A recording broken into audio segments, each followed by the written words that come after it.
So welcome back to a new video guys. So आज की इस वीडियो में हम बात करने वाले हैं जीएस के बारे में। तो पहले मैं आपको बता दूं, आज का जो बैच हम स्टार्ट करने वाले हैं वो स्पेशली दिल्ली पुलिस कांस्टेबल और यूपी पुलिस कांस्टेबल के लिए है। तो इसमें आज हम स्टार्ट करने वाले हैं इंडियन पॉलिटी। तो जीएस का एक बहुत बड़ा पोर्शन कवर करता है इंडियन पॉलिटी, जिससे कि बहुत फैक्चुअल क्वेश्चंस आते हैं और बहुत इजी क्वेश्चंस आते हैं। और इसमें क्या है आपको,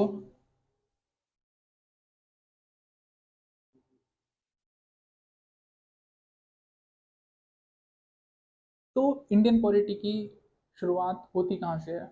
इंडियन पॉलिटी की शुरुआत होती है जब ब्रिटिशर्स इंडिया पे आते हैं। वो कैसे कैसे रूल्स और रेगुलेशंस लाते हैं जिसकी वजह से वो अपना रूल इस्टेब्लिश कर पाते हैं। तो इस वीडियो में मैं आपको वहीं से पहले ओवरव्यू देता हूँ।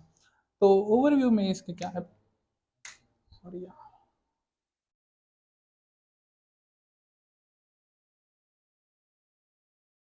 तो सबसे पहले हम बात करते हैं इंडिया क्या है। India is a sovereign socialist democratic Republic country है। इसके बारे में मैं आपको पहले बता देता हूँ। India is a union of states.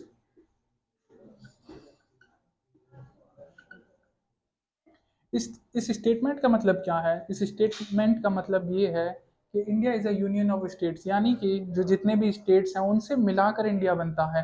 जैसे कि उत्तर प्रदेश हो गया, दिल्ली हो गया, गुजरात हो गया, हरियाणा हो गया, तमिलनाडु हो गया, इन सभी को मिलाकर बनता है India is a union of state. इस स्टेटमेंट का मतलब ये है। इसके बाद India is a sovereign sovereign. So इस स्टेटमेंट का या इस कीवर्ड का मतलब है सोवरन, जिसके ऊपर कोई और रूल ना कर रहा हो या इसके ऊपर की कोई और अथॉरिटी ना हो। जैसे कि इंडिया से ऊपर का कोई अथॉरिटी नहीं है। हम कहने लगे कि जो यूएस चाहे या ब्रिटिशर्स चाहें कि हम इंडिया को ये ऑर्डर दें और इंडिया ये करे, तो वो नहीं हो सकता, वो पॉसिबल नहीं है, क्योंकि इंडिया अपने आप में एक सोवरन है। सोवरन। इसके बाद क्या आती है? Sovereign socialist. सोशलिस्ट सोशलिस्ट का मतलब है कि जितने मीन्स ऑफ प्रोडक्शंस हैं वो इंडिया में जो जितने भी मीन्स ऑफ प्रोडक्शंस हैं वो गवर्नमेंट ओन करती है। जैसे कि आपको पता होगा आईओसी बहुत बड़ा एग्जांपल है, एलआईसी, इंडियन ऑयल कॉरपोरेशन और एलआईसी, ये बहुत बड़े एग्जांपल्स हैं और बहुत पॉपुलर एग्जांपल्स हैं जो इंडियन गवर्नमेंट ओन करती है। ठीक। और इसके बाद स्टेटमेंट आती है सेक्युलर। सेक्युलर का मतलब है इंडिया का कोई ऑफिशियल रिलीजन नहीं है। हालांकि इंडिया की जो मेजॉरिटी पॉपुलेशन है वो हिंदुइज्म में बिलीव करती है, लेकिन इंडिया का कोई सेक्युलर रिलीजन नहीं है। इंडिया के कॉन्स्टिट्यूशन के according Hinduism, Muslim, Christian, Sikh and Parsi and बहुत सारे और रिलीजन्स हैं छोटे छोटे, जिनको इंडिया एक समान इक्वलिटी में रखता है। और इसके बाद जो कीवर्ड आता है डेमोक्रेटिक रिपब्लिक। डेमोक्रेटिक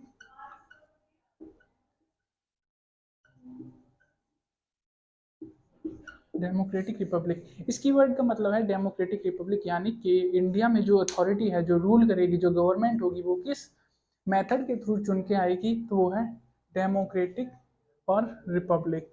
डेमोक्रेटिक का मतलब है जिसमें लोग, पीपल, जो रूलिंग अथॉरिटी है, जो रूल करेगी, वो लोगों के द्वारा चुनी जाए।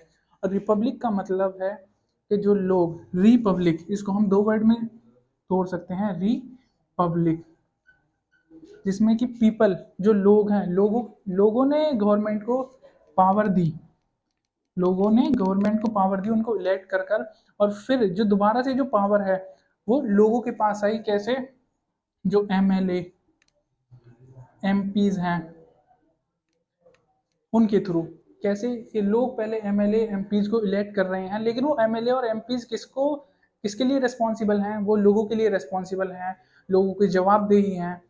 लोग उनसे कुछ भी क्वेश्चन करना चाहें तो वो कर सकते हैं और उन्हें जवाब देना होगा।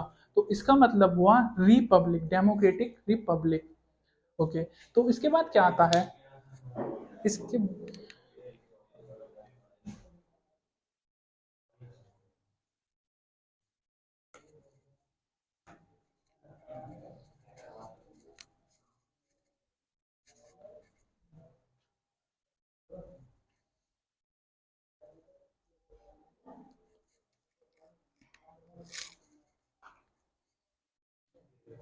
तो इसके बाद आता है इंडिया का फेडरल स्ट्रक्चर। इंडिया एक फेडरल स्ट्रक्चर में बिलीव रखता है और उसको प्रैक्टिस करता है। फेडरल स्ट्रक्चर का मतलब है कि जो यूनियन गवर्नमेंट है और स्टेट गवर्नमेंट है, इनके बिटवीन जो पावर है वो डिवाइडेड है। तो इसके बाद है पार्लियामेंट। ये सब जो चीज़ें हैं वो डिसाइड कैसे होती हैं? पार्लियामेंट के थ्रू। पार्लियामेंट के भी तीन पार्ट्स हैं। Indian parliament, Indian parliament has three parts.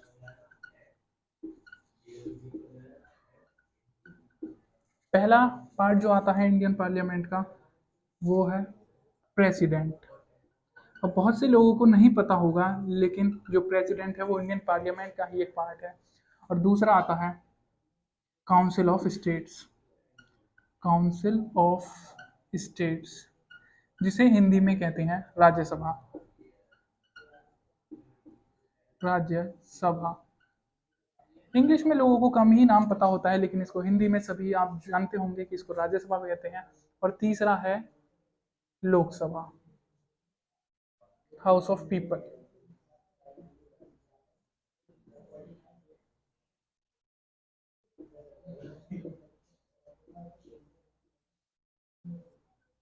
Lok Sabha. तो ये तीन हमारे पार्लियामेंट के पार्ट्स हैं। अभी जितनी भी चीज़ें हैं, MLA, MPs, council of states, PM, या जितनी भी चीज़ें हैं, ये सब डिसाइड कैसे होती हैं, ये हमको कैसे पता, ये अपनी अथॉरिटी कहाँ से ला रही हैं, ये वर्क कैसे कर रही हैं, इनके ऊपर गवर्न करने वाला कौन है। तो इनके सब की जो पावर है वो सिर्फ एक ही चीज़ से आती है, वो है कॉन्स्टिट्यूशन।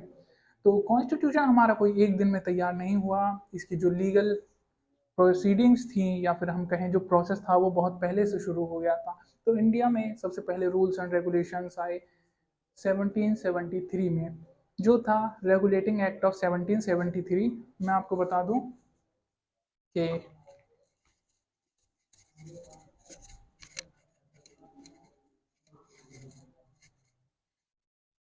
मैं आपको बताता हूँ। तो आपको पता होगा, एक बैटल, जो दो बैटल्स हैं हमारे इंडियन हिस्ट्री में, वो बहुत ही ज़्यादा फेमस हैं। सेवन बैटल ऑफ 1757 और बैटल ऑफ 1764। तो इनके बाद ही गवर्नमेंट, जो ब्रिटिशर्स हैं, उनका रूल आया था, और उन्होंने इसके बाद ही अपना इंडिया में रूल इस्टेब्लिश किया था।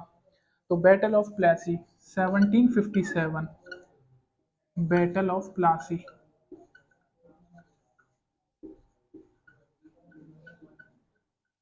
And 1764, battle of Buxar.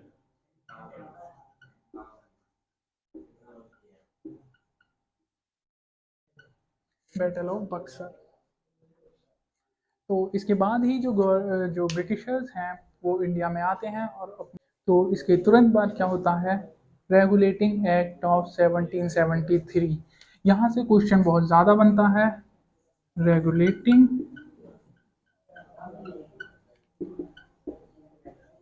Act of 1773। तो इस रेगुलेटिंग एक्ट के बाद हुआ क्या था, आपको ये जानना बहुत ज़रूरी है, क्योंकि इससे बहुत ज़्यादा तीन चार क्वेश्चन हैं जो बहुत ज़्यादा बनते रहते हैं। तो पहला क्वेश्चन इसमें सबसे ज़्यादा क्या बनता है कि इसमें इस रेगुलेटिंग एक्ट को आने के बाद हुआ क्या था।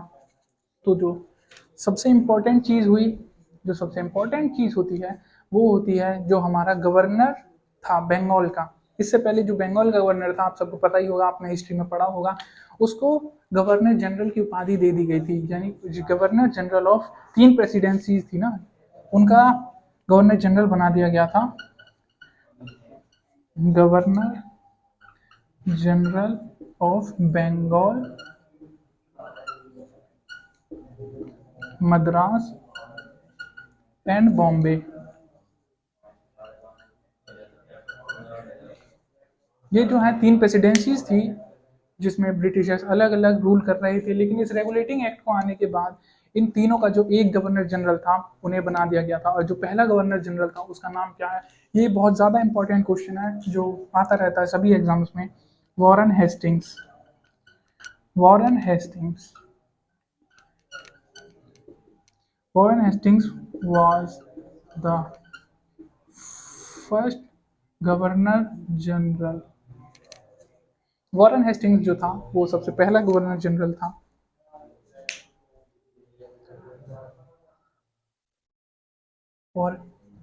और इस एक्ट में हुआ क्या था? इस एक्ट में होता है कि जो सुप्रीम कोर्ट है वो इस्टेब्लिश किया गया था। जो सुप्रीम कोर्ट है वो कलकत्ता में इस्टेब्लिश किया गया था। तो इसका एक और बहुत इंपॉर्टेंट पॉइंट है, supreme court was established in Calcutta। ये बहुत ज़्यादा इंपॉर्टेंट 3 क्वेश्चन हैं जो बहुत ज़्यादा इंपॉर्टेंट हो जाते हैं आपके एग्ज़ाम के लिए। क्यों? क्योंकि ये बहुत ही इजी, बहुत ही फैक्चुअल और बहुत ही रिमेम्बरेबल हैं, जो इजीली याद किए जा सकते हैं। ऐसा कोई बहुत ज़्यादा कठिनाई नहीं होगी आपको इसमें। तो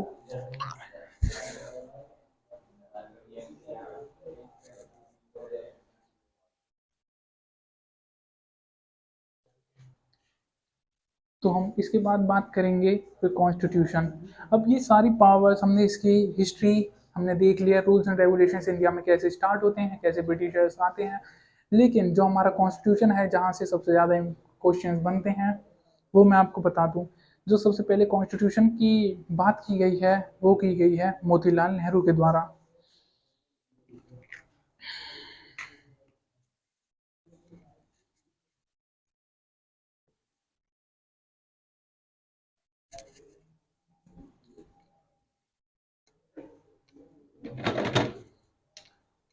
अब मोतीलाल नेहरू,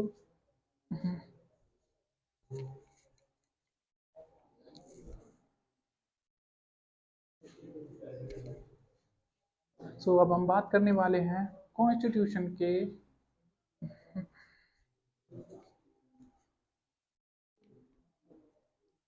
अब हमने देख लिया है कि कॉन्स्टिट्यूशन का ओवरव्यू या कॉन्स्टिट्यूशन की हिस्ट्री, कैसे रूल्स एंड रेगुलेशंस इंडिया में आते हैं। अब जो हम बात करने वाले हैं, कॉन्स्टिट्यूशन इंडिया में आया कैसे, किसने सबसे पहले कॉन्स्टिट्यूशन की बात की। तो 1927 में बॉम्बे सेशन में मोतीलाल नेहरू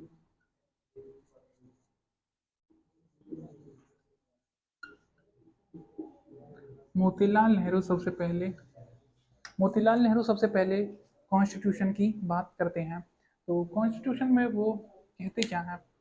वो कहते हैं, कांग्रेस की जो कमेटी थी उस टाइम, जो फ्रीडम फाइटर्स थे उनकी कमेटी थी ना, इंडियन नेशनल कांग्रेस जो आज हम जानते हैं। तो उन्होंने सबसे पहले बात की कि कॉन्स्टिट्यूशन हमें चाहिए। तो उसके लिए एक कमेटी बनाई जाती है और 1928 में वो एक रिपोर्ट जारी करते हैं जिसका नाम है नेहरू रिपोर्ट। नेहरू रिपोर्ट। ये जवाहरलाल नेहरू की रिपोर्ट नहीं थी, ये उनके फादर थे मोतीलाल नेहरू, उनके पिता थे मोतीलाल नेहरू, जो इसको हेड करते हैं। और वो ये क्वेश्चन बहुत ज़्यादा इंपॉर्टेंट हो जाता है आपके लिए, 1928 में कौन सी रिपोर्ट आती है, या कॉन्स्टिट्यूशन असेंबली के लिए सबसे पहले जो कमेटी बनाई गई थी उसका नाम क्या है। तो उसका नाम है नेहरू रिपोर्ट है, जो आती है कॉन्स्टिट्यूशन असेंबली के लिए।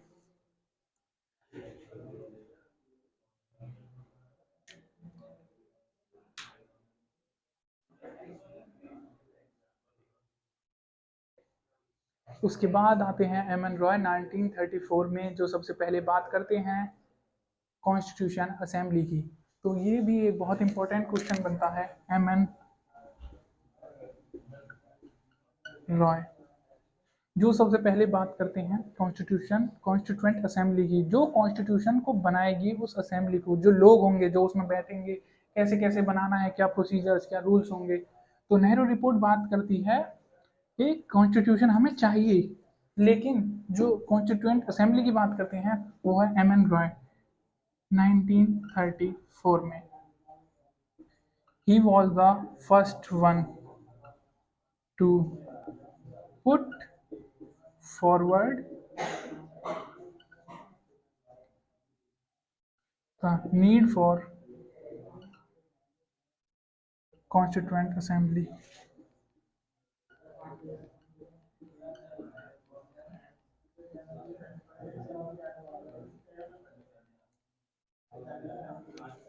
तो ये भी आपके लिए एक बहुत इंपॉर्टेंट क्वेश्चन है। 1934 में एम एन रॉय सबसे पहले कॉन्स्टिट्यूंट असेंबली की बात करते हैं। इसके बाद आते हैं हमारा अगस्त ऑफर। अगस्त ऑफर में ब्रिटिशर्स कॉन्स्टिट्यूशन को इंडिया में लागू करने की बात करते हैं। लागू नहीं, बेसिकली वो बनाने की बात करते हैं, जो कि इंडियन जो फ्रीडम फाइटर्स थे उन्होंने रिजेक्ट कर दिया था। लेकिन ये आपको स्टोरी आप मैं सीक्वेंस वाइज बताता जा रहा हूँ।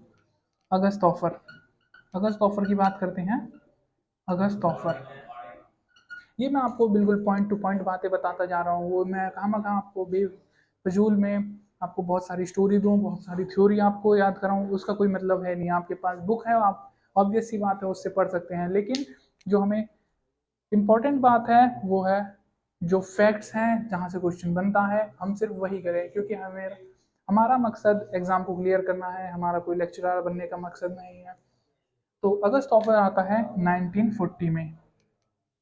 1940, तो इसमें क्या था, मैंने आपको बताया कि अगस्त ऑफर में था कि ब्रिटिशर्स कहते हैं कि हाँ कॉन्स्टिट्यूशन ऑफ इंडिया को बना सकते हैं।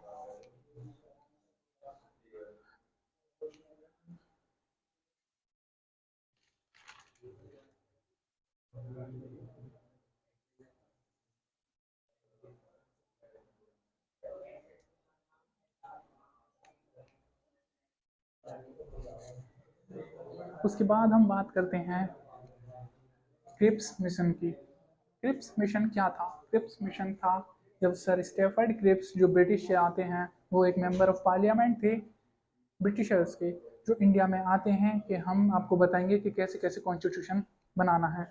लेकिन आपको पता ही होगा ये आया था 1942 में, लेकिन इसको हमारे इंडियन गवर्नमेंट या आप बोले इंडियन फ्रीडम फाइटर्स थे, उन्होंने इसको रिजेक्ट कर दिया था।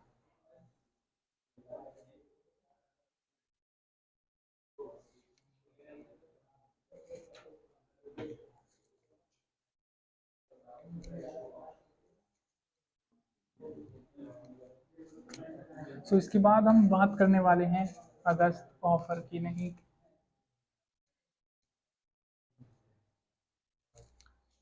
सो इसके बाद हम बात करने वाले हैं सर स्टेफर्ड क्रिप्स या क्रिप्स मिशन की।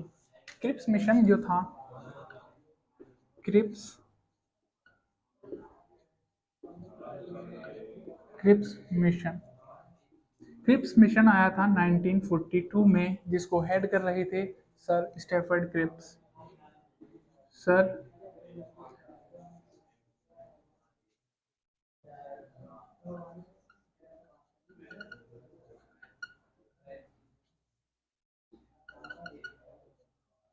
तो इनका कहना क्या था, ये एक इंडिपेंडेंट इंडिया का जो कॉन्स्टिट्यूशन है उसको बनाने की बात करते थे। लेकिन इनकी एक शर्त थी। इनकी एक शर्त क्या थी, जो आईएनसी है, इंडियन नेशनल कांग्रेस, और जो मुस्लिम लीग थी उस टाइम, जो पाकिस्तान के लिए डिमांड कर रही थी, जो मोहम्मद अली जिन्ना की पार्टी थी, इनका कहना था कि मुस्लिम लीग और आईएनएफ वो एक साथ आए और एक कॉन्स्टिट्यूशन की बात करे, या कॉन्स्टिट्यूशन बनाए या एक कॉन्स्टिट्यूंट असेंबली बनाए जो कि कॉन्स्टिट्यूशन के ऊपर काम करे। लेकिन ये मिशन फेल हो गया था। क्यों? क्योंकि वो दोनों आईएनसी और मुस्लिम लीग एक साथ नहीं आई थी, क्योंकि मुस्लिम लीग को एक अपना अलग देश चाहिए था, जो आज है भी पाकिस्तान, जिसको आप जानते हैं। तो इसके बाद क्या होता है, इसके बाद हो जाता है quit India movement. Quit India movement होता है 1942 में, ठीक इसी के बाद, जिसमें वो इस रिपोर्ट को इनकार कर देते हैं, इस असेंबली को या इस मिशन को। जो हमारे फ्रीडम फाइटर्स थे उन्होंने इसका साथ देने के लिए मना कर दिया था। क्यों? क्योंकि वो मुस्लिम लीग और आईएनसी एक टर्म्स पे नहीं आ पाए थे। इसके बाद हम बात करेंगे क्विट इंडिया मूवमेंट की। क्विट इंडिया मूवमेंट 1942 में हुआ था, जो कि एट लास्ट फेल तो नहीं बोल सकते हैं आप, लेकिन उसका बहुत ज़्यादा इंपॉर्टेंट रोल था हमारे फ्रीडम मूवमेंट में। लेकिन उससे यहाँ पर क्वेश्चन नहीं बनेगा फिलहाल, क्योंकि अब रिसेंटली उसमें कम ही क्वेश्चन बन रहे हैं।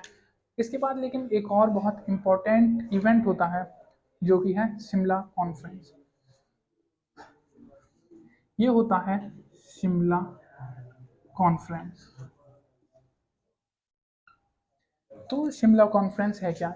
ये जैसा कि आपको नाम में ही पता चल रहा होगा ये शिमला कॉन्फ्रेंस शिमला में ही हुआ था, लेकिन इसका जो हुआ था, इसका ईयर आपको याद रखना बहुत इंपॉर्टेंट है, 1945। 1945 में हुआ था ये, और किसके कहने पर हुआ था? Lord Wavell. लॉर्ड वेवल के कहने पर हुआ था। लॉर्ड वेवल उस टाइम के हमारे इंडियन वाइसरॉय थे, जिनके अंडर ये शिमला कॉन्फ्रेंस हुआ था। तो आपको तीनों ही टर्म याद रखनी है। शिमला कॉन्फ्रेंस हुआ था, किस ईयर में हुआ था? 1945 में हुआ था। और किसकी प्रेसिडेंसी के या कौन वाइसरॉय था उस टाइम? लॉर्ड वेवल के अंडर हुआ था। इसके बाद आ जाता है अपना 1946 या cabinet mission plan. Cabinet mission plan के तहत इंडियन गवर्नमेंट को, या इंडियन गवर्नमेंट क्या बोले हम, ब्रिटिश गवर्नमेंट इंडिया को एक कॉन्स्टिट्यूशन देना चाहती थी, या फिर जिसके लिए मिशन हुआ था अपना cabinet mission plan.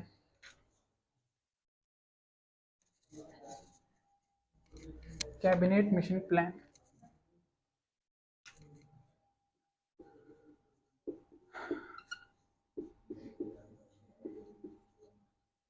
Cabinet mission plan जो कि हुआ आया था 1946 में। इसके 3 मेंबर्स थे जो बहुत इंपॉर्टेंट मेंबर ऑफ पार्लियामेंट थे ब्रिटिशर्स के। कौन कौन थे?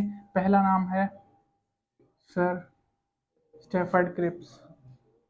जी हाँ, ये वही हैं जो क्रिप्स मिशन को हेड कर रहे थे, लेकिन बाद में, जी हाँ, ये वही हैं जो क्रिप्स मिशन को हेड कर रहे थे, लेकिन बाद में ये आते हैं कैबिनेट मिशन प्लान के लिए।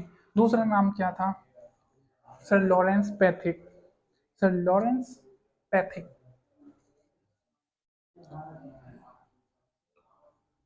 Lawrence Pethick. और तीसरा एक इम्पॉर्टेंट नाम था जो कैबिनेट मिशन प्लान के ही अंडर थे, वो थे एवी अलेक्जेंडर। एवी एलेक्जेंडर। ये 3 इस मिशन का प्लान थे जो कि हम इंडियंस को या फ्रीडम फाइटर्स को एक कैबिनेट मिशन प्लान के तहत आए थे, जिसके अंडर वो हमें कॉन्स्टिट्यूशन देना चाहते थे। ये कॉन्स्टिट्यूशन असेंबली की जो डिमांड है उसको एक्सेप्ट कर रहे थे, लेकिन इसके बाद ये भी मिशन फेल हो जाता है। और एट लास्ट हमारी नवंबर 1946 में बनती है हमारी सबसे पहली कॉन्स्टिट्यूएंट असेंबली।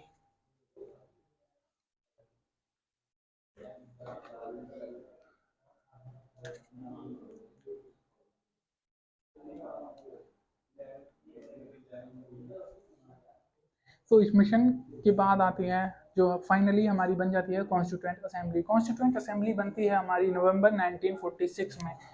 नवंबर 1946 में, नवंबर 1946 में बनती है हमारी कॉन्स्टिट्यूएंट असेंबली।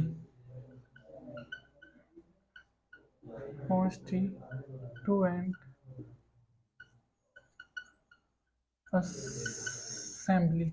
कॉन्स्टिट्यूएंट असेंबली हमारी बनती है 1946 में। ये भी इम्पोर्टेंट क्वेश्चन है। मैं जो भी बता रहा हूँ आप कह रहे होंगे ये भी इम्पोर्टेंट है, ये भी इम्पोर्टेंट है। ये मैं इसीलिए कह रहा हूँ क्योंकि मैं आपको पढ़ा वही रहा हूँ जिससे क्वेश्चन बनते हैं, और जो बहुत ही फैक्ट्स हैं।